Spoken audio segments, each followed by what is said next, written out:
souvenez très certainement d'un rappeur qui s'appelle Chris Kelly. En effet, il a commencé très jeune avec son acolyte dans le groupe Criss Cross. Il faisait fureur dans les années 90, je crois. Et il a fini en 2013 par rejoindre ses ancêtres par overdose. Mais en réalité, c'était une longue et terrible descente aux enfers qui a commencé lorsque son chemin a rencontré Germaine Dupri et Didi. Il explique: j'étais dans un centre commercial avec mon pote et on s'amusait. Lorsque soudain, un homme nous a approchés, un homme noir, nous disant: est-ce que vous avez envie de sortir de votre galère et devenir des superstars? Nous étions jeunes, on ne connaissait rien, mais on se dit ça ne peut pas être une mauvaise chose. On en a parlé à nos parents et c'est là où tout a commencé. Sauf que très rapidement, le même schéma de répétition s'est mis en place.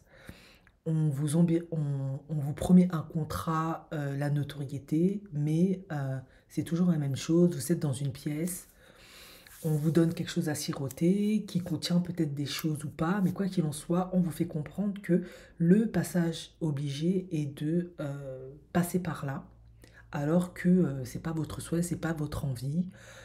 Mais vu que ils vous ont promis beaucoup de choses, ils vous ont montré beaucoup de choses, ils vous ont donné un certain nombre de choses, un certain avant-goût des choses, quand on est jeune, extrêmement difficile de refuser.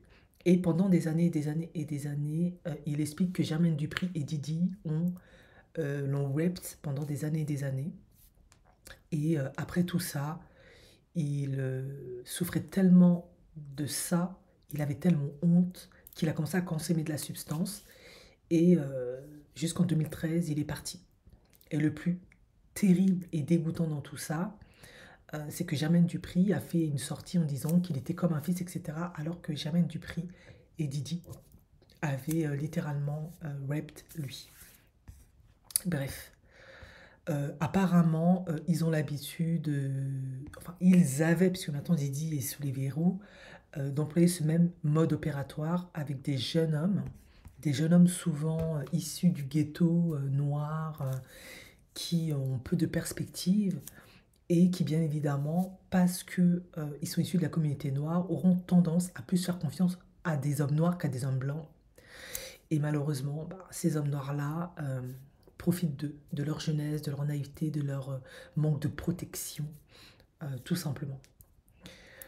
C'est vraiment triste. Ouais. Mais du coup, maintenant, ça explique en fait pourquoi le groupe Criss Cross n'a pas donné grand. Enfin, s'est arrêté du jour au lendemain.